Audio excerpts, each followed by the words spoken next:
అనుదిన అరుణోదయ స్తుతి కార్యక్రమంలో అనుదినము మాతో కలిసి దేవుని స్తుతిస్తున్న ప్రియ సహోదరి సహోదరులందరికీ మన రక్షకుడు ప్రవేణేశు క్రీస్తు నామములో వందనాలు తెలియజేస్తున్నాం. నేటి ఉదయకాలం ముందు మన స్తుతి అంశం ధన్యులు. ధన్యులు అనే మాటని మనం జ్ఞాపకం చేసుకొని దేవుని స్తుతిద్దాం.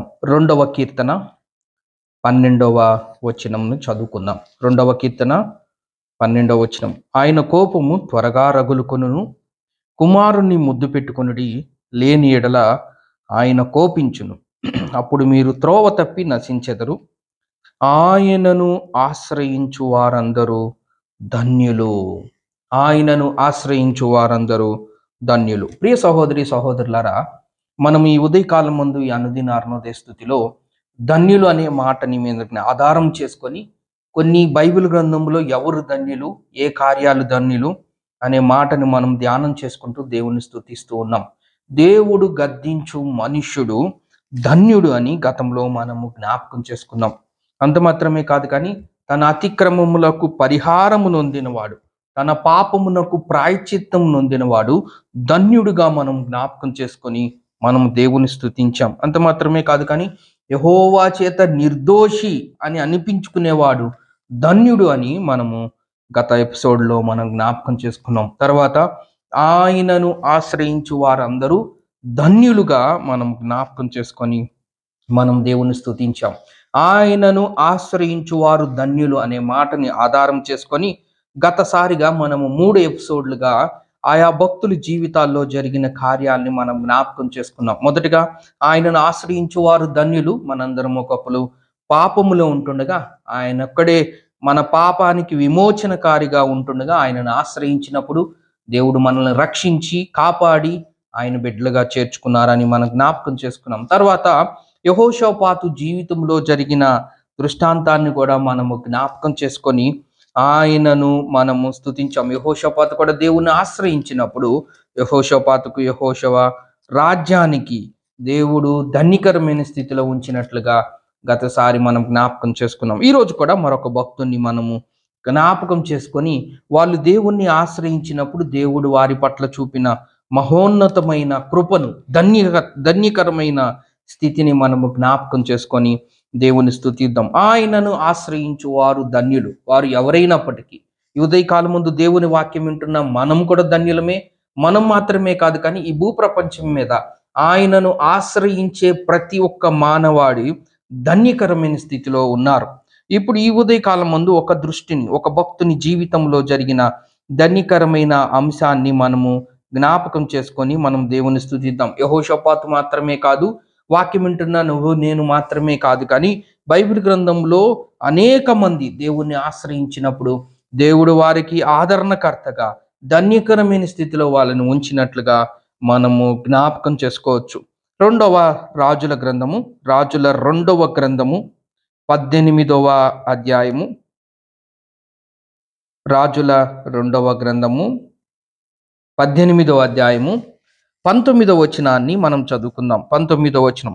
అప్పుడు రబ్షాకే వారితో ఇట్లా నేను ఈ మాట హిజ్కియాతో తెలియచెప్పుడి, మహారాజైన అష్షూరు రాజు సెలవిచ్చినదేమనగా, నీవు ఇలాగు చెప్పవలెను, నీవు నమ్ముకొను ఈ ఆశ్రయాస్పదము ఏ పాటి ప్రయోజనకారి, యుద్ధ విషయములో నీ యోచనయు నీ బలమును వట్టి మాటలే, ఎవరిని నమ్ముకొని నా మీద తిరుగుబాటు చేయుచున్నావు. అక్కడ 24వ వచనంలో కూడా మనం జ్ఞాపకం చేసుకుంటే, కావున చిత్తగించి అష్షూరు రాజైన నా ఏలిన వానితో పందెము వేయుము, 2000 గుర్రముల మీద రౌతులను ఎక్కించుటకు నీకు శక్తి ఉన్న ఎడల నీవు వాటిని నీకిచ్చేదను. 24వ వచనం. అట్లయితే నా యజమాని సేవకులలో అత్యల్పుడైన అధిపతియగు ఒకరిని నీవేలాగు ఎదిరించుతూ రథములను రౌతులను పంపునని ఐగుప్తు రాజును నీవు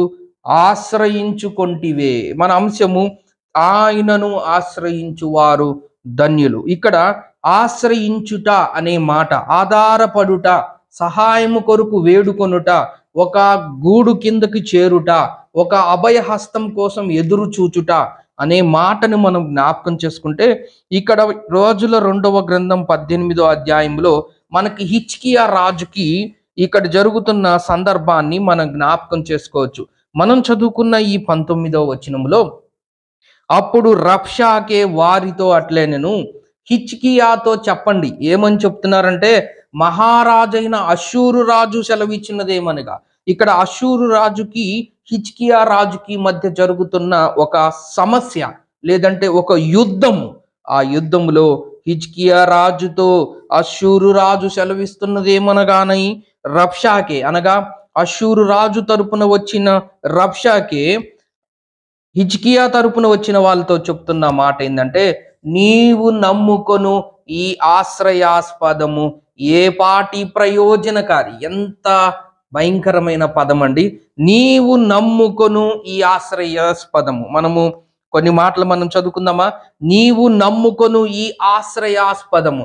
ఎవరైతే మనము దేవుడిగా కలిగి మనము ఆశ్రయిస్తున్నామో, మన ఆశ్రయ దుర్గము, మన రక్షకుడు, మన ఆధారము, మన కొండ, మన కోట ప్రభువైన యేసుక్రీస్తు వారి గురించి పలుకుతున్న మాట ఏంటంటే, మీరు ఎవరినైతే నమ్ముకున్నారో, మీరు ఎవరినైతే ఆశ్రయిస్తున్నారో, మీరు ఎవరినైతే ఆధారపడుతున్నారో, మీరు ఎవరైతే రక్షకుడిగా భావిస్తున్నారో, మీరు ఎవరైతే సమస్యలు వచ్చినప్పుడు బయట నుండి విముక్తి కలిగిస్తానంటున్నారో, మీరు ఎవరైతే పాపక్షమాపణ కలుగు చేస్తానని చెప్తున్నా ఆ దేవుడు, ఆ రక్షకుడు ప్రభువైన యేసుక్రీస్తు వారి గురించి పలుకుతున్న మాట, మీరు నమ్ముకొను ఈ ఆశ్రయాస్పదము ఏ పాటి ప్రయోజనకారి.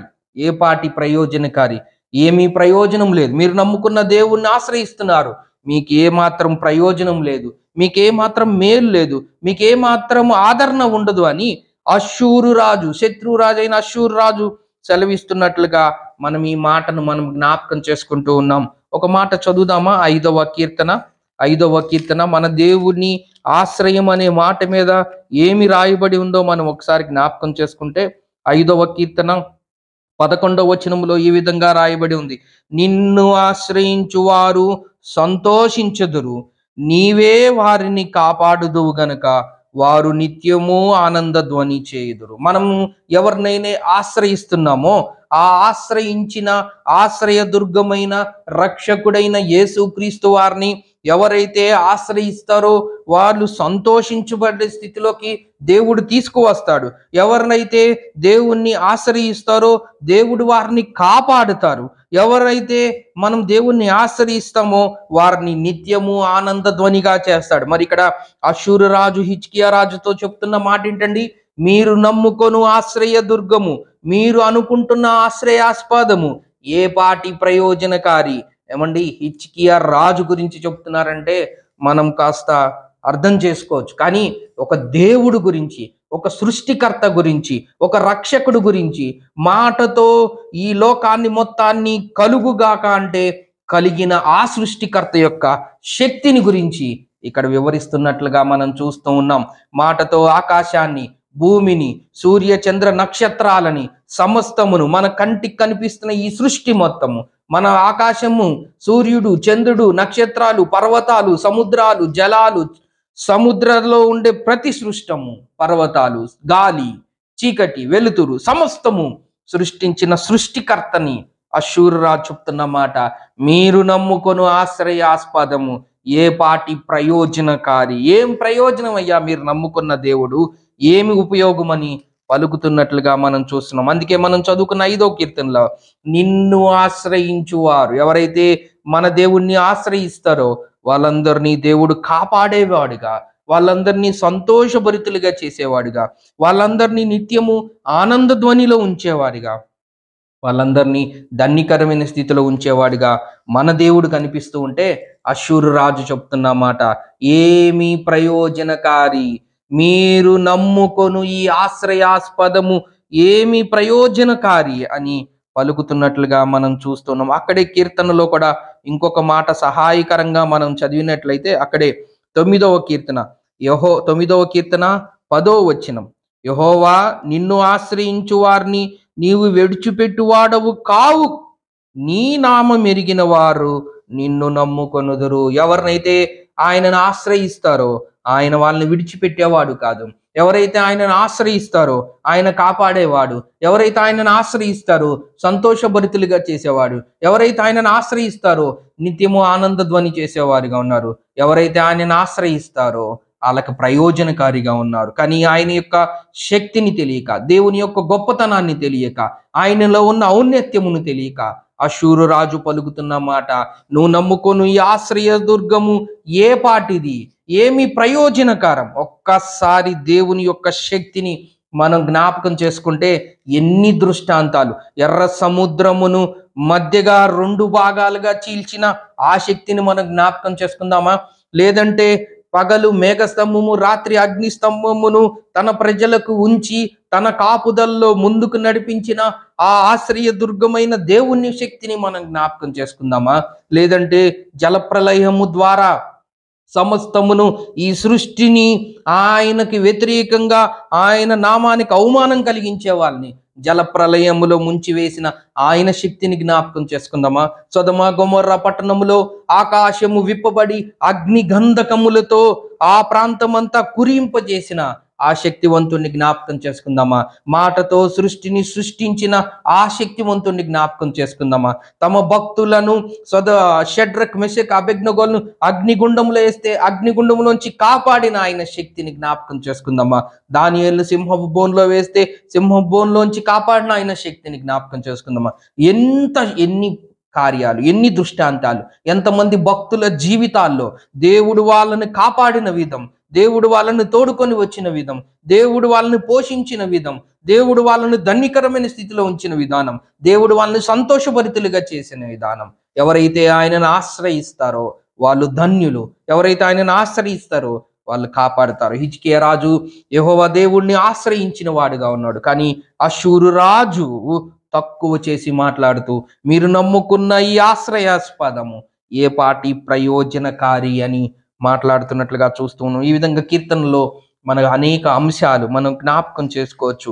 దేవుణ్ణి ఆశ్రయిస్తే కాపుదల, దేవుణ్ణి ఆశ్రయిస్తే సంతోషం, దేవుణ్ణి ఆశ్రయిస్తే దీవెన, దేవుణ్ణి ఆశ్రయిస్తే ధన్యులు, దేవుణ్ణి ఆశ్రయిస్తే ఆశీర్వాదం. ఈ విధంగా ఎన్నో మాటలు కీర్తనకారుడు తన గ్రంథంలో రాసినట్లుగా మనం బైబిల్ గ్రంథంలో మనం చూడవచ్చు. మన అంశంలోకి వస్తే అషూరు రాజు హిజ్కియా రాజుతో చెప్తున్న మాట, నీవు నమ్ముకొను, లేదంటే నీవు నమ్ముకొను ఈ ఆశ్రయాస్పదము ఏ పాటి ప్రయోజనకారి. కొద్దిగా వివరంగా మనము ముందుకు వెళ్తే 18వ అధ్యాయం 13వ వచనం నుంచి అక్కడక్కడ మనం కొన్ని వచనాలు మనం జ్ఞాపకం చేసుకుంటే ఎందుకు అసలు ఈ మాట పలకవలసి వచ్చిందో అక్కడ మనము వివరంగా మనం చదువుకోవచ్చు. 13వ వచనం, రాజైన హిజ్కియా ఏలుబడిలో 14వ సంవత్సరమందు అషూరు రాజైన సన్హెరీబు యూదా దేశమందున్న ప్రాకారం గల పట్టణములన్నిటి మీదకి వచ్చి వాటిని పట్టుకొనగా యూదా రాజైన హిజ్కియా లాకీషు పట్టణం మందున్న అషూరు రాజు నొద్దకు దూతలను పంపి, నా వలన తప్పు వచ్చినది, నీవు మోపిన దాన్ని నేను భరించుదునని వర్తమానము చేయగా, హిజ్కియా రాజు అషూరు రాజుకి ఆయన పంపిస్తున్న ఈ వర్తమానం, నేను నష్టాన్ని భరిస్తాను, దయచేసి ఈ ప్రాంతం నుంచి విడిచి వెళ్ళిపోమన్నట్లుగా. అషూరు రాజు యూదా రాజైన హిజ్కియాకు 600 మనుగుల వెండియు 60 మనుగుల బంగారము జుల్మానాగా నియమించును. కావున హిజ్కియా ఎప్పుడైతే అషూరు రాజు కోరుకున్న ప్రకారం హిజ్కియా రాజు ఇవ్వటానికి సిద్ధపడిన వాడుగా మనం లేఖన భాగంలో మనం చూస్తూ ఉన్నాం. 15వ వచనంలో, కావున హిజ్కియా యెహోవా మందిరమందున్న రాజనగరనందున్న పదార్థముల్లో కనబడిన వెండంతయు అతనికి ఇచ్చెను. ఎవరికి ఇచ్చెను?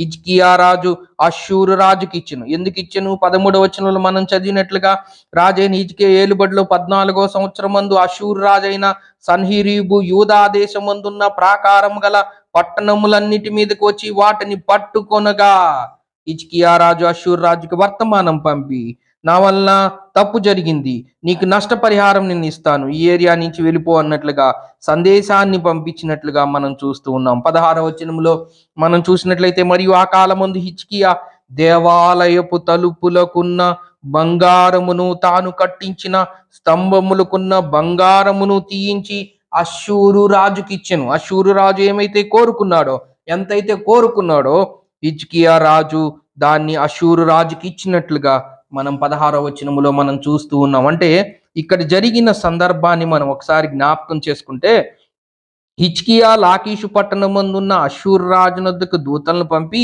నా వల్ల తప్పు జరిగినది కాబట్టి నా యొద్ద నుండి తిరిగి నీవు వెళ్ళిపోవటానికి నీకు ఏం కావాలో నష్టపరిహారం నన్ను అడుగు, నేను ఇస్తానన్నప్పుడు అష్షూరు రాజు ఎంత కావాలో అడిగినప్పుడు హిజ్కియా రాజు అష్షూరు రాజు అడిగినదంతా ఇచ్చినట్లుగా ఇప్పుడు వరకు మనం చదువుకున్నాం. మరి ఇచ్చినప్పుడు ఏం చేయాలండి? ఒక ఒప్పందం కుదిరినప్పుడు, అష్షూరు రాజుకి హిజ్కియా రాజుకి ఒక ఒప్పందం కుదిరినప్పుడు, నువ్వు ఇక్కడి నుంచి విడిచి వెళ్ళిపో, నీకు కావలసిన నష్టపరిహారం లేదంటే నీకు కావలసిన పరిహారం నేను ఇస్తాను అని పలికినప్పుడు అష్షూరు రాజు దానికి ఒప్పుకొని హిజ్కియా రాజుకి నష్టపరిహారము లేదంటే పరిహారము అడిగినప్పుడు హిజ్కియా రాజు అష్షూరు రాజుకి ఇచ్చి వేసినప్పుడు అక్కడి నుంచి వెళ్ళిపోవాలి. ధర్మం ఇది, క్రమం. ఎందుకంటే ఇద్దరి మధ్య ఒక ఒప్పందానికి వచ్చారు. అదే మనం 14వ వచనంలో మనం చదువుకున్నాం. హిజ్కియా లాకీషు పట్టణమందున్న అష్షూరు రాజునొద్దకు దూతలను పంపి, నా వల్ల తప్పు వచ్చినది, నీవు మోపిన దాన్ని నేను భరించుదునని వర్తమానం చేయగా అష్షూరు రాజు యూదా రాజని హిజ్కియాకు 600 ఇవన్నీ ఇచ్చినట్లుగా చూస్తున్నాం. 17వ వచనంలోకి వచ్చేసరికి, అంతటా అష్షూరు రాజు తరత్తాను, రబ్సీరీసును, రబ్షాకేషును లాకీషు పట్టణము నుండి యెరూషలేమునందున్న రాజైన హిజ్కియా మీదకు బహు గొప్ప సమూహముతో పంపెను. ఇది అష్షూరు రాజు యొక్క క్యారెక్టర్, అష్షూరు రాజు యొక్క ప్రవర్తనను మనము ఎలా జ్ఞాపకం చేసుకోవచ్చు. సమస్తమును రాజుకి ఇచ్చిన తర్వాత అష్షూరు రాజు అక్కడి నుంచి వెళ్ళిపోవాలి. అదే కదా మనం పైన చదువుకుంది, నీవు తిరిగి వెళ్ళిపోయిన ఎడలా అని 14వ వచనంలో మనం చదువుకున్నాం. దానికి నువ్వు నా మీద మోపవలసినది నేను భరిస్తాను అన్నప్పుడు ఆయన భరించి మొత్తం విచ్చివేసిన తర్వాత గొప్ప సైన్యాన్ని హిజ్కియా మీదకి పంపిస్తున్నట్లుగా మనం 17వ వచనంలో మనం చూస్తూ ఉన్నాం. రాజైన హిజ్కియా మీదకి బహు గొప్ప సమూహాన్ని పంపాడు అష్షూరు రాజు. చూసారా ఎంత కుట్ర, ఎంత మోసము. అష్షూరు రాజు కావలసిన ధనాన్ని హిజ్కియా దగ్గర నుంచి తీసుకున్నాడు. అక్కడి నుంచి వెళ్ళిపోవాలి, కానీ వెళ్ళిపోకుండా తిరిగి హిజ్కియా మీదకే యుద్ధానికి వస్తున్నట్లుగా మనం ఈ లేఖన భాగం ద్వారా మనం జ్ఞాపకం చేసుకుంటూ ఉన్నాం. హిజ్కియా మీదకి గొప్ప సమూహంతో పంపెను. వారు యెరూషలేము మీదకి వచ్చి చాకిరేవు మార్గమందున్న మెరకొలను కాలువ యొద్ద ప్రవేశించి నిలిచి రాజును పిలువనంపగా హిల్కియా కుమారుడును గృహ నిర్వాహకుడైన ఎల్యాకీమును శాస్త్రియగు షెబ్నాయును రాజ్యపు దస్తావేజుల మీదున్న ఆసాపు కుమారుడైన యోవాహాను వారి యొద్దకు పోయిరి. హిజ్కియా రాజు వెళ్ళలేదు, కానీ హిజ్కియా రాజు తరపున కొంతమంది మనుషులు వెళ్ళినట్లుగా చూస్తూ ఉన్నాం. అక్కడ కూడా అష్షూరు రాజు రాలేదు, కానీ అష్షూరు రాజు కొంతమందిని రబ్షాకేను వాళ్ళని గొప్ప సైన్యాన్ని పంపించినట్లుగా 17వ వచనంలో మనం గమనిస్తూ ఉన్నాం. అష్షూరు రాజేమో కొంతమందిని పంపించాడు, హిజ్కియా రాజు కొంతమందిని పంపించాడు. అక్కడ జరిగిన దృష్టాంతమే మనం చూస్తూ ఉన్నాం ప్రియులరా. 19వ వచనంలో అప్పుడు వారితో రబ్షాకే మాట్లాడుతున్న ఈ మాటను మనం ఆదిమ వాక్యం కింద మనం చదువుకున్నాము. అష్షూరు రాజు యూదా ప్రాంతం మీద యుద్ధానికి వచ్చి ప్రాకారాలన్నీ పట్టుకున్నాడు. హిజ్కియా రాజు పెట్టిన ఒక మనవి, నేను ఇక్కడి నుంచి ప్రాంతం నుంచి విడిచి వెళ్ళిపో, నీకు నేను ధనాన్ని ఇస్తానన్నప్పుడు రాజు ఒప్పుకున్నాడు. హిజ్కియా రాజు ఇచ్చివేశాడు. అయినా గొప్ప సైన్యముతో హిజ్కియా మీదకి పంపినట్లుగా చూస్తున్నాం. అప్పుడు వాళ్ళు గర్వాంధులై హృదయ గర్వముతో హిజ్కియా రాజుతో చెప్తున్న మాట, నీవు నమ్ముకొను ఈ ఆశ్రయాస్పదము ఏ పాటి ప్రయోజనకారి అని చదువుతున్నట్లుగా మనం చూస్తున్నాం. ఆ తర్వాత ఏం జరిగిందో చూద్దాం. మనం నమ్ముకున్న దేవుడు విడిచిపెట్టేవాడు కాదండి. మనం ఎవరినైతే ఆశ్రయిస్తామో ఆయన విడిచిపెట్టేవాడు కాదు. ఆయన విడిచిపెట్టేవాడైతే నా పాపములను తీసివేయటానికి ఆయన ఈ లోకానికి వచ్చేవాడు కాదు. ఆయన గొప్ప దేవుడు, ఆయన రక్షకుడు, ఆయన ఉన్నతమైన వాడు, ఆయన పరిశుద్ధుడు, ఆయన దేవాతి దేవుడు, ఆయన సైన్యములకు అధిపతి. ఆయన యొక్క పరలోక పట్టణం యొక్క స్థితిని మనం జ్ఞాపకం చేసుకుంటే నిత్యము పరిశుద్ధుడు పరిశుద్ధుడు అని దేవదూతలతో కొనియాడబడుతున్న ఆ దేవుడు, అలాంటి దేవుడు మనందరి కోసం ఈ భూలోకానికి వచ్చి కలువరి శిలువలో ఆయన చేసిన ఆ శిలువ కార్యమును మనం జ్ఞాపకం చేసుకుంటే ఆయన మనల్ని విడిచిపెట్టేవాడు కాదు, ఆయన మనల్ని వదిలిపెట్టేవాడు కాదు. మన ఆశ్రయ దుర్గము. మనం ఆయనను ఆశ్రయిస్తే ఆయన మనల్ని కాపాడేవాడు. అలాంటిది హిజ్కియా రాజును వదిలేస్తాడా? ఎందుకంటే హిజ్కియా రాజు దేవుని యందు భయభక్తులు కలిగిన వాడు, దేవుణ్ణి ఆశ్రయించిన వాడు. యెహోషాపాతు జీవితాన్ని కూడా మనం జ్ఞాపకం చేసుకున్నాం.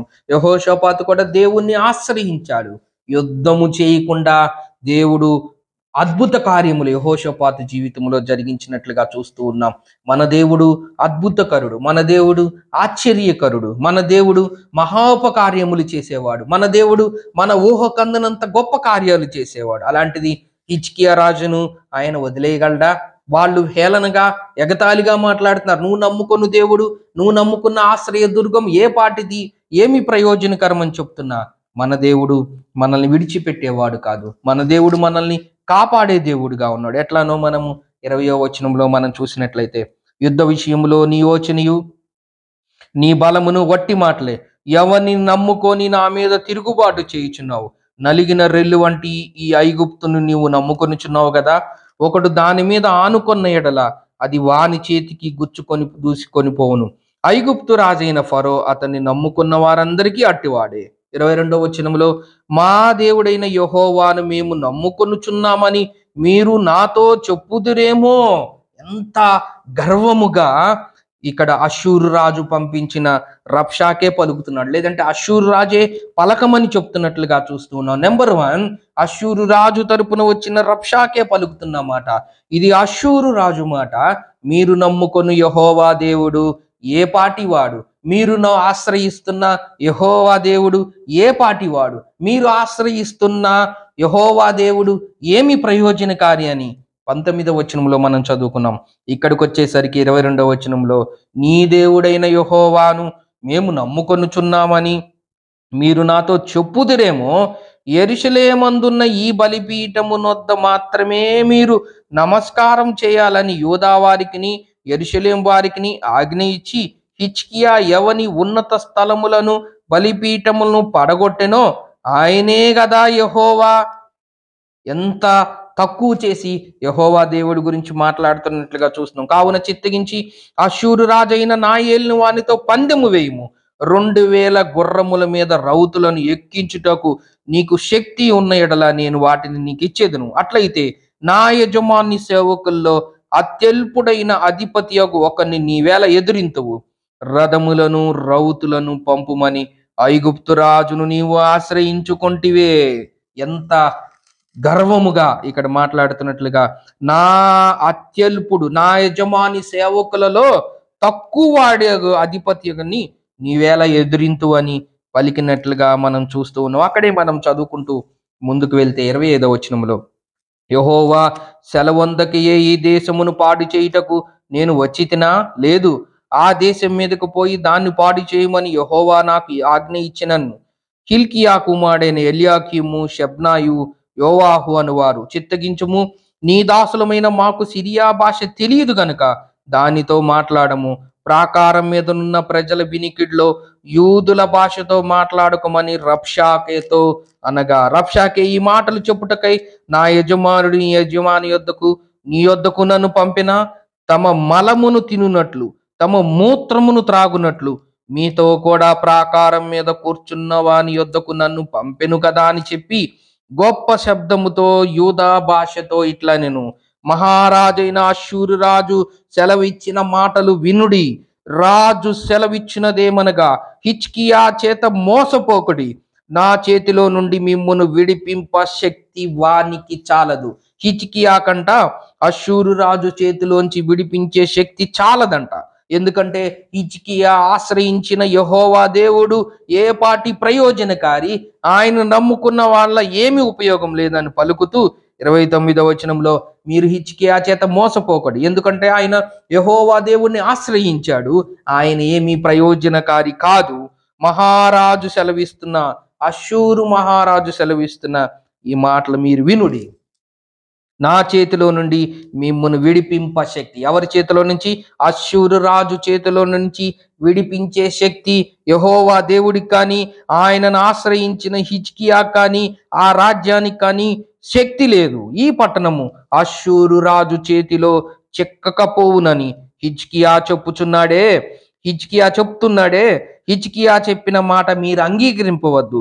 అష్షూరు రాజు సెలవిచ్చినదేమనగా, నాతో సంధి చేసుకొని నా యొద్దకు మీరు బయటికి వచ్చిన యెడల మీలో ప్రతి మనిషి తన ద్రాక్ష చెట్టు ఫలమును తన అంజూరపు చెట్టు ఫలమును తినుచు తన బావి నీళ్లు త్రాగుచూ ఉండెను. ఇక్కడ ఒక ఎర వేస్తున్నట్లుగా అష్షూరు రాజుని గురించి మనం చూస్తూ ఉన్నాం.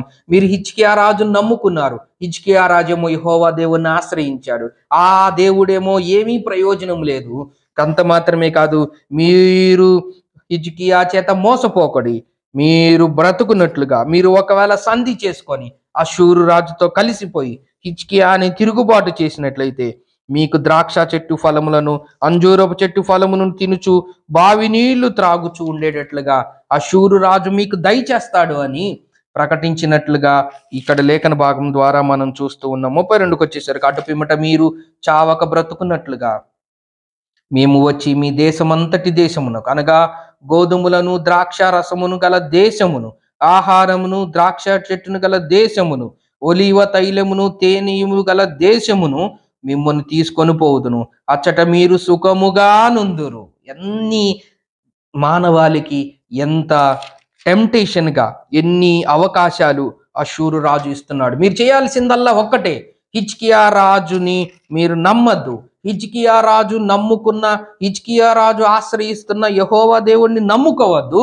ఆయనను నమ్ముకోకుండా మీరు నాతో సంధి చేసుకొని, అనగా అష్షూరు రాజుతో సంధి చేసుకొని నేను చెప్పిన మాట వింటే ద్రాక్ష చెట్టు ఫలములు, అంజూరపు చెట్టు ఫలములు, బావి నీళ్లు త్రాగుట, ఆ తర్వాత గోధుమలు, ద్రాక్ష రసగలములు, ఆహారము, ద్రాక్ష చెట్లు, ఒలీవ తైలము, తేనె ఇవన్నీ మీకు ఇస్తాను. మీరు సుఖంగా ఉంటారు. మీరు చేయవలసిందల్లా ఒకటే, మీరు నమ్ముకొను ఆశ్రయాస్పదమైన యెహోవా దేవుని విసర్జించటం.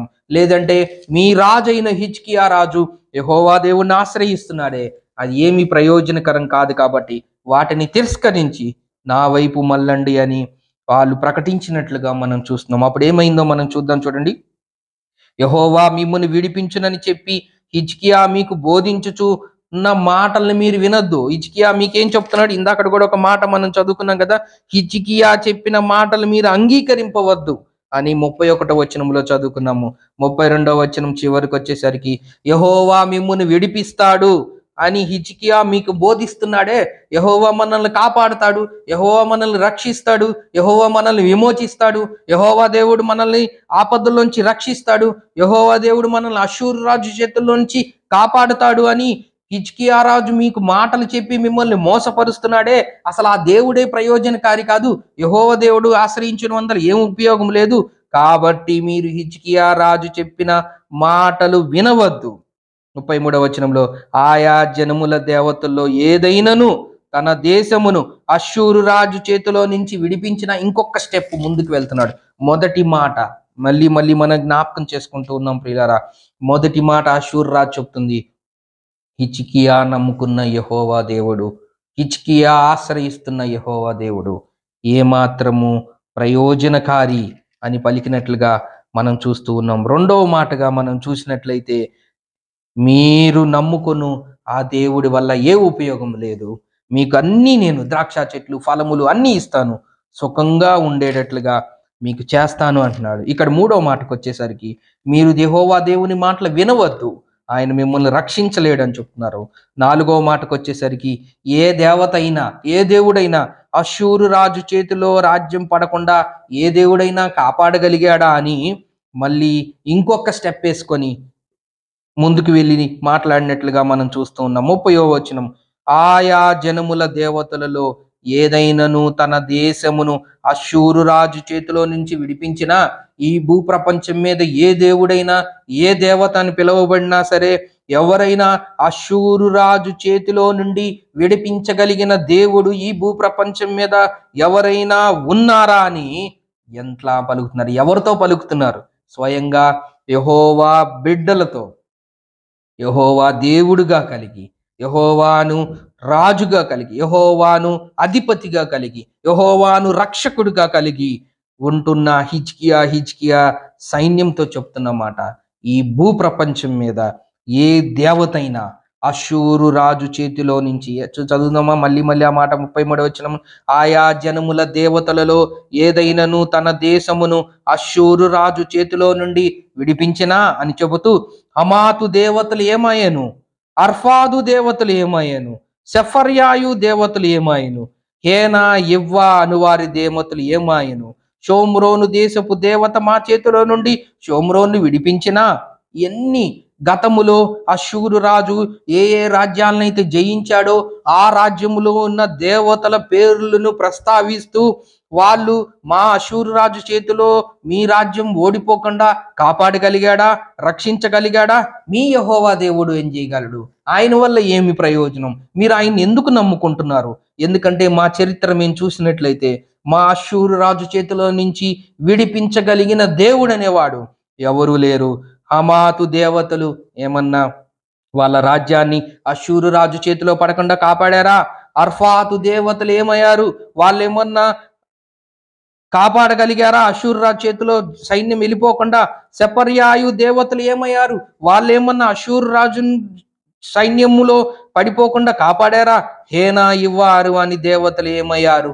వాళ్ళ దేవతలు ఏమన్నా కాపాడారా? షోమ్రోను దేశపు దేవత మా చేతిలో నుండి షోమ్రోను విడిపించినా అని చెప్పుకుంటూ, సరే ఆయా రాజ్యములో ఆయా దేవతలు ఆయా రాజ్యముల మీదకి అష్షూరు రాజు యుద్ధం వెళ్ళినప్పుడు ఆ దేవతలు వాళ్ళ రాజ్యాన్ని కాపాడలేకపోయి ఉండొచ్చేమో, కానీ అందరి దేవుళ్ళని కూడా ఇలానే చూస్తూ అష్షూరు రాజు గర్వంతో మాట్లాడుతున్న మాట. హమాతు దేవతలు ఏమన్నా వాళ్ళ రాజ్యాన్ని కాపాడుకోగలిగారా? అర్ఫాతు దేవతలు మా అష్షూరు రాజు చేతిలోంచి ఏమన్నా కాపాడగలిగారా? సెర్ఫాయిము దేవతలు ఏమన్నా చేయగలిగారా? హెవ్వా ఇవ్వాను వారి దేవతలు ఏమన్నా చేయగలిగారా? షోమ్రోను దేశపు దేవతలు మా చేతిలో నుండి షోమ్రోను విడిపించిన యెహోవా మా చేతిలో నుండి యెరూషలేమును విడిపించునంటకు, యెహోవా మా చేతిలో నుండి యెరూషలేమును విడిపించుననుటకు ఆయా దేశముల దేవతలలో ఏదైనను తన దేశమును మా చేతిలో నుండి విడిపించినది కలదా అని చెప్పాను. యెహోవా మా చేతిలో నుండి యెరూషలేమును విడిపిస్తారని మీరు అనుకుంటున్నారు. ఈ భూప్రపంచం మీద ఏ దేశములో దేవతలైనా సరే అష్షూరు రాజు చేతిలో నుంచి విడిపించగలిగే శక్తి లేదు. అయితే అతనికి ప్రత్యుత్తరమియ్యవద్దు రాజు సెలవిచ్చి ఉండుట చేత జనులు ఎంత మాట పలికినా, హిజ్కియా రాజు వెళ్తూ వెళ్తూ చెప్పిన మాట వాళ్ళు ఎన్ని పలికినా, మన దేవుణ్ణి ఎంత అవమానపరిచినా, మనల్ని ఎంత అవమానపరిచినా మీరు బదులు పలకవద్దు. మన ప్రభువారు కూడా సిలువలో ఆయన సిలువ కార్యం చేస్తున్నప్పుడు ఆయన ముఖం మీద ఉమ్మి వేశారు, ఆయన చెంప వెంట్రుకలు పీకారు, ఆయన తల మీద ముండ్ల కిరీటం పెట్టారు, ఆయన వస్త్రహీనులుగా చేశారు, ఆయన కొరడాలతో ఆయన శరీరాన్ని గాయపరిచారు, చర్మము చీల్చేటట్టుగా కొరడాలతో కొట్టారు. సిలువలో ఆయన చేతుల్లో కాళ్ళల్లో మేకులతో సిలువకు బంధించారు, ఆకాశానికి భూమికి మధ్యలో వేలాడదీశారు. ఇన్ని హింసలు పెడుతున్నా ఆయన మౌనము వహించాడే కానీ మాట అయినను పలుకలేదు. ఆయన పలికిన మాట ఏందో తెలుసా? తన్ని హింసించిన వారిని, తండ్రి వీరేమి చేయుచున్నారో వీరెరుగురు గనుక వీరిని క్షమించుమని పలికిన ఆ గొప్ప మహానుభావుడు ఆయన మనందరి కోసం మౌనముగా ఆ సిలువ కార్యం అనుభవించి సిలువలో చనిపోయి ఆయన తిరిగి లేచిన ఆ మహోన్నతమైన దేవుడు చూపిన మాదిరిని ఇక్కడ హిజ్కియా రాజు చెప్తున్నమాట. మన దేవుడు ఏమి ప్రయోజనకారి, మనం ఆశ్రయిస్తున్న దేవుడు ఏమి ఉపయోగం, ఎంత అవమానపరిచినా మీరేమీ పలకద్దు అన్నట్లుగానే వీళ్ళు కూడా ఆయన చెప్పిన మాట ప్రకారమే 30వ వచనంలో అతనికి ప్రత్యుత్తరం ఇయ్యవద్దని రాజు సెలవిచ్చి ఉండుట చేత జనులు ఎంత మాత్రమును ప్రత్యుత్తరం ఇయ్యక ఊరకుండిడి. గృహ నిర్వాహకును హిల్కియా కుమారుడైన ఎల్యాకీమును, శాస్త్రియగు షెబ్నాయిను, రాజ్యపు దస్తావేజుల ముదున్న ఆసా కుమారుడైన యెహోవాను బట్టలు చింపుకొని హిజ్కియా వద్దకు వచ్చి రబ్షాకే పలికిన మాటలన్నీయో తెలియచేసిరి. ప్రియ సహోదరి సహోదరులరా, ఎంత అవమానపరిచినా వీళ్ళు మౌనముగా ఉండి తమ బట్టలు చింపుకొని తిరిగి హిజ్కియా రాజు దగ్గరకు వచ్చి చెప్పినట్లుగా మనం చూస్తూ ఉన్నాం. 19వ వచనంలోకి మనం వెళ్తే 19వ అధ్యాయం. హిజ్కియా విని తన బట్టలు చింపుకొని గోనె పట్ట కట్టుకొని యెహోవా మందిరమునకు పోయి గృహ నిర్వాహకుడైన ఎల్యాకీము, శాస్త్రి షెబ్నో, యాజకుల్లో పెద్దలను, ఆమోజు కుమారుడును ప్రవక్త్యునైన యెషయా యొద్దకు పంపెను. వీరు గోనె పట్ట కట్టుకొని అతని యొద్దకు వచ్చి అతనితో ఇట్లనిరి, హిజ్కియా సెలవిచ్చినదేమనగా, ఈ దినము శ్రమయు శిక్షయు దూషణయు గల దినము. పిల్లలు పుట్టవచ్చురు గాని కనటకు శక్తి చాలదు. జీవము గల దేవుణ్ణి దూషించుటకై. అష్షూరు రాజు దూషించాడు కదా, ఇందాక దాకా మనము వివరంగా డీటెయిల్గా మనం 18వ అధ్యాయంలో 13వ వచనం నుంచి ప్రతి వచనం మనం చదువుకున్నాం. ఎందుకంటే మన దేవుని యొక్క గొప్పతనాన్ని మనం వివరించాలంటే ఏ వచనాన్ని మనం వదలకూడదు. ఎంతగా దేవుణ్ణి అవమానించేటట్లుగా, ఎంతగా దేవుణ్ణి కించపరిచేటట్లుగా అష్షూరు రాజు పలికాడో ప్రతి వచనం చూసాం. ఆ తర్వాత ఆయనను ఆశ్రయించిన ఆ దేవుడు ఎంట్లాంటి శక్తివంతుడో మనం 19వ అధ్యాయంలో మనం చదువుకోవచ్చు. అందుకే ఏ వచనాన్ని వదలకుండా మనం ప్రతి వచనాన్ని మనం ధ్యానం చేసుకుంటూ వస్తున్నాం. ఈ మాటలు జరిగిన తర్వాత 19వ అధ్యాయం 4వ వచనంలో, జీవము గల దేవుని దూషించుటకై అష్షూరు రాజైన తన యజమానుని చేత పంపబడిన రబ్షాకే పలికిన మాటలన్నీ నీ దేవుడైన యెహోవా ఒకవేళ ఆలకిస్తే. రబ్షాకే పలికిన మాటలు ఏం పలికారు? జీవము కలిగిన వాడు. మన దేవుడెవరు? జీవాధిపతి, జీవమునకు అధిపతి. జీవం పోశాడు, తన స్వహస్తాలతో మానవుని సృష్టించి ఆయన జీవం పోసిన వాడు, ఆయన జీవము కలిగిన వాడు. అష్షూరు రాజు ఎవరిని దూషించాడు అంటే, జీవము గల దేవుణ్ణి దూషించిన అష్షూరు రాజుని మనం ఇప్పుడు వరకు ధ్యానం చేసుకున్నాం. నీ దేవుడైన యెహోవా ఒకవేళ ఆలకించి నీ దేవుడైన యెహోవాకు వినబడి ఉన్న మాటలను బట్టి ఆయన అష్షూరు రాజును గద్దించునేమో. కాబట్టి నిలిచిన శేషము కొరకు నీవు హెచ్చుగా ప్రార్థన చేయము. రాజైన హిజ్కియా సేవకులు యెషయా యొద్దకు రాగా యెషయా వారితో ఇట్లనెను, నీ యజమానునికి ఈ మాట తెలియచేయడి. యెహోవా సెలవిచ్చినదేమనగా, అనగా యెహోవాకు మరుగైనదేమైనా ఉందా? మన దేవునికి తెలియనిదేమైనా ఉన్నదా? మన తలంపుల్లో ఒక ఊహ పుట్టక ముందే గ్రహించగలిగిన వాడు, ఒక తలంపు రాకముందే గ్రహించగలిగిన వాడు, హృదయ రహస్యములు ఎరిగిన వాడు, ఆయన నరులందరినీ చూస్తూ ఉన్నవాడు, కన్నులారా చూస్తున్నవాడు. మంచివారిని ఆయన చూస్తున్నాడు, చెడ్డవారిని చూస్తూ ఉన్నాడు. మన హృదయంలో ప్రతి తలంపును ఆయన గ్రహించి ఉన్నాడు. మనం మాట్లాడే ప్రతి మాటను ఆయన గ్రహించగలిగిన వాడు.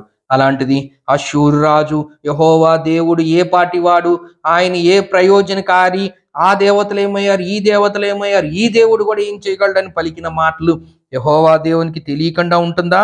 ఆయనకి సమస్తము తెలుసు, ఆయనకి మరుగైనది ఏమీ లేదు. అందుకే ఇక్కడ మనం పలికిన మాట, ఇక్కడ యెషయా చెప్తున్న మాట, వారితో ఎట్లనెను, మీ యజమానికి మాట తెలియచేయడి. యెహోవా సెలవిచ్చినది ఏమనగా, అష్షూరు రాజు పనివారు నన్ను దూషింపగా నీవు వినిన మాటలకు భయపడద్దు. ఓ హిజ్కియా, మీరు భయపడద్దు. దేవుణ్ణి దూషించాడు కదా ఈ అష్షూరు రాజు, దూషించినందుకు మీరు భయపడద్దు. అతనిలో ఒక ఆత్మను నేను పుట్టింతును, అతడు వదంతి విని తన దేశమునకు వెళ్ళిపోను, తన దేశమందు కత్తి చేత అతను కోల్పోతే. మీరేం టెన్షన్ పడకండి, నన్ను దూషించారని, నన్ను అవమానపరిచారని మీరేమి ఇబ్బంది పడద్దని యెషయా రాజు దేవుడు ఇచ్చిన మాటల్ని యెషయా చెప్తున్న మాట, యెహోవా సెలవిచ్చినదేమనగా, మీరు నన్ను దూషించారని, అష్షూరు రాజు దూషించారని మీరేం బాధపడకండి.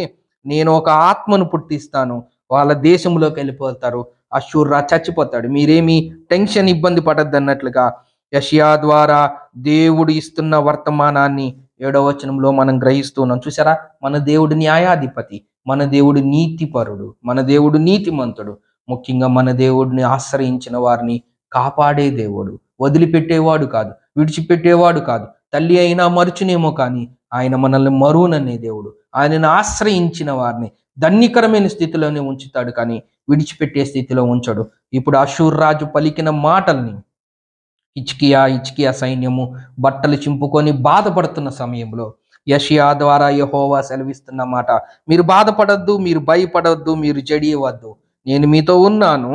ఒక ఆత్మను నేను ఆయనలో పుట్టిస్తాను, వాళ్ళ దేశానికి వెళ్తారు, వారు కత్తి చేత చచ్చిపోతారని సెలవిచ్చినట్లుగా చూస్తున్నాం. 8వ వచనంలో చూస్తే, అష్షూరు రాజు లాకీషు పట్టణమును విడిచి వెళ్ళి లిబ్నా మీద యుద్ధము చేయుచుండగా రబ్షాకే పోయి అతన్ని కలుసుకొను. అంతటా కూషు రాజైన తిర్హా తన మీద యుద్ధము చేయుటకు వచ్చినని అష్షూరు రాజుకు వినబడినప్పుడు అతడు ఇంకొకసారి హిజ్కియా యొద్దకు దూతలను పంపి ఇలాగూ ఆజ్ఞ ఇచ్చాను. మళ్ళీ పంపిస్తున్నాడు హిజ్కియా రాజు దగ్గరికి, యోధా రాజగు హిజ్కియాతో ఇలాగ చెప్పుడి, యెరూషలేము అష్షూరు రాజు చేతికి అప్పగింపబడుతున్నదని మళ్ళీ పంపిస్తున్నాడు. హిజ్కియా సైన్యం నోరు కూడా మెదపలేదు. అయినా సరే గర్వముతో మళ్ళీ యెరూషలేములో ఉన్న దానికి పంపిస్తూ, యెరూషలేము అష్షూరు రాజు చేతికి అప్పగింపబడదని చెప్పి నీవు నమ్ముకొని ఉన్న నీ దేవుని చేత మోసపోకము. దేవుని చేత మోసపోకము. మన దేవుడు మనల్ని మోసగించేవాడా అండి? కాదు. ఆయన న్యాయభర్తుడు, న్యాయాధిపతి. మనం ఆయనను ఆశ్రయిస్తే ఆయన మనల్ని మోసం చేసేవాడు కాదు. మనం ఆయన నమ్ముకున్న బిడ్డలు మోసం చేస్తున్నారేమో కానీ, ఆయన నమ్ముకున్న బిడ్డలు లోకాన్ని మోసం చేస్తున్నారేమో కానీ, ఆయన నమ్ముకున్న బిడ్డలు ఆయన మోసం చేస్తున్నారేమో కానీ, ఆయన మనల్ని మోసం చేసే దేవుడు కాదు. కానీ అష్షూరు రాజు హృదయ గర్వముతో చెప్తున్న మాట, మీరు ఆశ్రయిస్తున్న దేవుని చేత మీరు మోసపోకండి. 11వ వచనం, ఇదిగో అష్షూరు రాజులు సకల దేశములకు బొత్తిగా నశింపజేసిన సంగతి నీకు వినబడింది కదా, నీవు మాత్రము తప్పించుకుంటావా? అష్షూరు రాజు చేతిలో ఏ సైన్యము గెలవలేకపోయింది, మీరు మాత్రం తప్పించుకుంటారా? నా పితరులు నిర్మూలము చేసిన గోజాను వారిని, హారాను వారిని, రెజెవోలు గారిని, తెల్సాషోర్లో నుండిన ఏదోనీయులు గాని తమ దేవతల సహాయం వలన తప్పించుకొనిరా. మళ్ళీ దేవతల గురించి చెప్తున్నారు.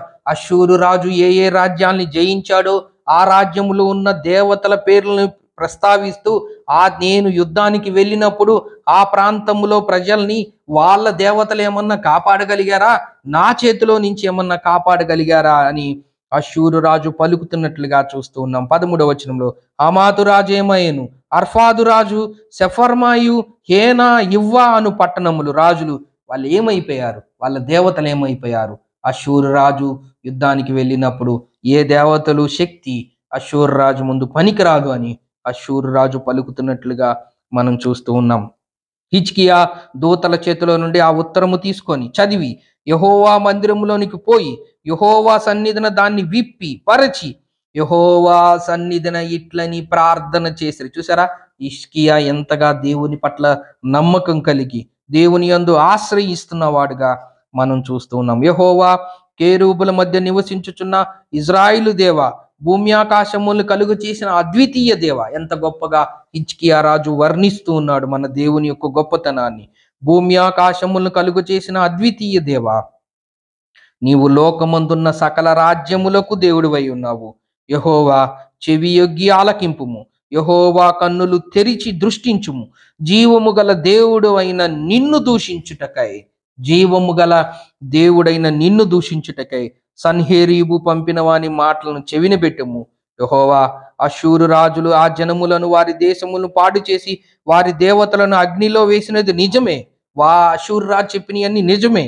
ఆ రాజ్యముల దేవతలు నిజమైన దేవుళ్ళు కాక మనుషుల చేత చేయబడిన వారే కాబట్టి నిర్మూలము చేసిరి. యెహోవా మా దేవా, లోకమందున్న సమస్త జనులు నీవే నిజముగా అద్వితీయ దేవుడు అయిన యెహోవా అని తెలుసుకున్నట్లు. ఎంత శ్రేష్టమైన మాట. యెహోవా మా దేవా, లోకమందున్న సమస్త జనులు నీవే నిజముగా అద్వితీయ దేవుడు అయిన యెహోవా అని తెలుసుకొనున్నట్లు అతని చేతిలో నుండి మమ్మల్ని రక్షించు. మమ్మల్ని ఎందుకు రక్షిస్తావంటే మా రాజ్యం కోసం కాదయ్యా, లోకమందున్న సమస్త జనులు, అష్షూరు రాజు వెళ్ళిన రాజ్యములో ఉన్న దేవతలు ఆ సైన్యాన్ని కాపాడలేకపోయి ఉండొచ్చేమో, కానీ నీవు ఈ రాజ్యాన్ని కాపాడుట ద్వారా అద్వితీయ దేవుడైన యెహోవా అని తెలుసుకొనున్నట్లు అతని చేతిలో నుండి మమ్మను రక్షింపుము. 20వ వచనం, అంతటా ఆమోజు కుమారుడైన యెషయా హిజ్కియా యొద్దకు ఈ వర్తమానం పంపెను. ఇజ్రాయేలు దేవుడు ఒక యెహోవా సెలవిచ్చినదేమనగా, అష్షూరు రాజైన సన్హెరీబు విషయమందు నీవు నా యొద్దట చేసిన ప్రార్థనను నేను అంగీకరించి ఉన్నాను. అతను గూర్చి యెహోవా సెలవిచ్చు మాట ఏదనగా, సియోను కుమార్తె అయిన కన్యక నిన్ను దూషణ చేయుచున్నది, నిన్ను అపహాస్యం చేయుచున్నది. యెరూషలేము కుమారి నిన్ను చూచి తల ఊపుచున్నది. నీవు ఎవరిని తిరస్కరించితివి, ఎవరిని దూషించితివి? నీవు గర్వించి ఎవరిని భయపెట్టితివి? ఇజ్రాయేళ్ల పరిశుద్ధ దేవుణ్ణే కదా. నువ్వు ఎవరిని గర్వించి భయపెట్టావో, ఎవరిని తిరస్కరించావో, ఎవరిని అపహాస్యం చేశావో, ఎవరిని దూషణ చేశావో, మాటలు చూసారా? 1:21 నుంచి మనం చూసినట్లయితే, ఎవరిని దూషించావో, ఎవరిని అపహాస్యం చేశావో, ఎవరిని తల ఊపుచూ ఎగతాళి చేశావో, ఎవరిని తిరస్కరించావో, ఎవరిని దూషించావో, గర్వించి ఎవరిని భయపెట్టావో, ఆ ఇజ్రాయిల్ దేవుడు పరిశుద్ధ దేవుణ్ణే కదా నువ్వు దూషించింది, నువ్వు హేళన చేసింది, నువ్వు అవమానపరిచింది, నువ్వు గర్వించి భయపెట్టింది ఎవరినో తెలుసా? ఇజ్రాయిల్ దేవుడైన పరిశుద్ధ దేవుణ్ణే కదా. నీ దూతల చేత యెహోవాను తిరస్కరించి పలికిన మాటలు ఇవే కదా అని మళ్ళీ తిరిగి ఆయన్ని పలుకుతూ ఉంటే చివరికి ఏమైందో చూసారా ప్రియులారా? డైరెక్ట్ గా మనం 29వ వచనంలోకి వెళ్తే, మరియు యెహోవా చెప్పినదేమనగా, హిజ్కియా, నీకిదే సూచన యగును, ఈ సంవత్సరం మందు దానంతట అదే పండు ధాన్యమును, 2వ సంవత్సరం మందు దాని నుండి కలుగు ధాన్యమును మీరు భుజింతురు, 3వ సంవత్సరమున మీరు విత్తనము విత్తి చేలు కోయుదురు, ద్రాక్ష తోటలు వాటి ఫలము అనుభవించుదురు. యూదా వంశములో తప్పించుకొనిన శేషము ఇంకను క్రిందకు వేరు తన్ని మీదకి ఎదిగి ఫలించును. ఎంతగా హిజ్కియా రాజుకి దేవుడు యెషయా ద్వారా చెప్తున్న మాటలను మనం చూస్తూ ఉన్నాం. శేషించు వారు యెరూషలేము నుండి బయలుదేరుదురు, తప్పించుకుని వారు సియోను కొండలో నుండి బయలుదేరు. సైన్యములకు అధిపతియగు యెహోవా ఆసక్తి దీన్ని నెరవేర్చును. కాబట్టి అష్షూరు రాజు గురించి యెహోవా సెలవిచ్చినదేమనగా, అతడు ఈ పట్టణములోనికి రాడు. మీరేమీ భయపడాల్సిన అవసరం లేదు. అష్షూరు రాజు ఈ పట్టణములోనికి రాడు. దాని మీద ఒక బాణమైనా ప్రయోగింపడు. మీ రాజ్యం మీదకు ఒక బాణమైనా ప్రయోగింపడు. ఒక కేడమునైనను దానికి కనపరచుడు. దాని ఎదుట ముట్టడి దెబ్బ కట్టడు. ఈ పట్టణము లోపలికి రాక తాను వచ్చిన మార్గముననే అతడు తిరిగిపోను. ఇదే యెహోవా వాక్కు. ఎంత భయంకరమైన దేవుడు! మన దేవునికి ఉన్న ఒక గొప్ప పేరులో ఒకటి ఏంటంటే, సైన్యములకు అధిపతియగు యెహోవా. ఈ లోకములో దేశాన్ని రక్షించుకోవడానికి అనేక మంది సైన్యాలు ఉన్నారు, ప్రాంతాన్ని రక్షించుకోవడానికి అనేక ఆయుధాలు ఉన్నాయి, కానీ మన దేవుని దగ్గర కూడా సైన్యాలు ఉన్నాయి. అందుకే ఆయనకున్న పేరు సైన్యములకు అధిపతియగు యెహోవా. అష్షూరు రాజు మీ రాజ్యం మీదకి రాడు, మిమ్మల్ని పట్టుకోడు, మీ మీద ఒక బాణము కూడా ఏడు అని దేవుడు సెలవిస్తున్న మాట చాలా గొప్ప మాట. 34, 35వ వచనంలో మనం చూస్తాం. నా నిమిత్తము, నా సేవకుడైన దావీదు నిమిత్తము నేను ఈ పట్టణమును కాపాడి రక్షించును. 35వ వచనంలోకి వచ్చేసరికి, ఆ రాత్రియే యెహోవా దూత బయలుదేరి అష్షూరు వారి దండుపేటలో చొచ్చి 185,000 మందిని హతము చేసెను. మన దేవుని యొక్క శక్తి. మన దేవుణ్ణి ఆశ్రయిస్తే దేవుడు విడిచిపెట్టడు, దేవుడు కాపాడుతాడు, దేవుడు నడిపిస్తాడు అని చెప్పటానికి రుజువు 35వ వచనం. ఆనాడు ఇజ్రాయెల్ జనాంగం ప్రయాణమైపోతూ ఉంటే సముద్రం వస్తే సముద్రాన్ని 2గా చీల్చి ముందుకు నడిపించిన ఆ దేవుడు ఈనాడు అష్షూరు రాజు గర్వించి, యెహోవాను మీరు ఆశ్రయిస్తున్నారే, ఆయన ఏ పాటి ప్రయోజనకారి అని దూషించిన ఆ అష్షూరు రాజ్యము దండుపేటలో ఆ రాత్రి యెహోవా దూత వెళ్ళి ఒక్క రాత్రి 185,000 మందిని హతము చేసింది. దండుపేటలో చొచ్చి 185,000 మందిని దేవదూత చంపేసింది. మన దగ్గర దేవదూతలు ఎంతమంది ఉన్నారండి?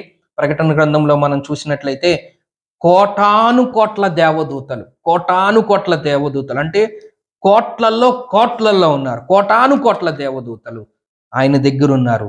దేవుడు ఒకే ఒక దేవదూతను పంపించారు. వాళ్ళు చెప్పారు కదా, ఆమాను దేవత ఏమైంది, ఆ దేవత ఏమైంది, అర్ఫాదు దేవత ఏమైంది, ఆ దేవత ఏమైంది, మేము రాజ్యానికి వెళ్ళినప్పుడు ఆ దేశంలో ఉండే ఏ దేవతలు మా అష్షూరు రాజ్యతలో నుంచి కాపాడలేకపోయారు, మీ దేవుడు ఏమయ్యాడు, మీ దేవుడు మిమ్మల్ని మోసం చేసేవాడు, మీ దేవుడు మిమ్మల్ని కాపాడేవాడు కాదు, విడిపించేవాడు కాదు, నడిపించేవాడు కాదు, రక్షించేవాడు కాదని పలికిన అష్షూరు రాజు దండుపేటలో ఆ రాత్రి కాలమందు దేవుడు ఒకే ఒక దేవదూతను, ఆయన దగ్గర కోట్ల దేవదూతలు ఉన్నారు, వాళ్ళందరినీ పంపించాల్సినంత అవసరం లేదు.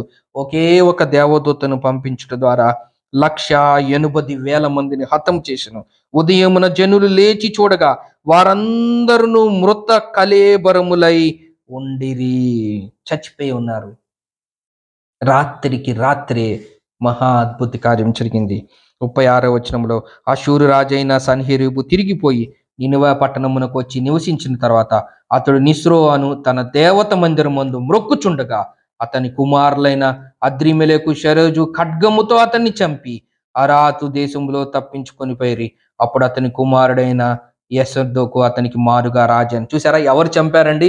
అతను నిస్రోకు అను దేవత మందిరం ముందు మ్రొక్కుచుండగా అతని కుమారులే వచ్చి అతన్ని చంపివేసినట్లుగా చూస్తున్నాం. ఇది మన దేవుని యొక్క శక్తి, ఇది మన దేవుని యొక్క గొప్పతనం. మన అంశం ప్రియులారా, ఆయనను ఆశ్రయించువారు ధన్యులు.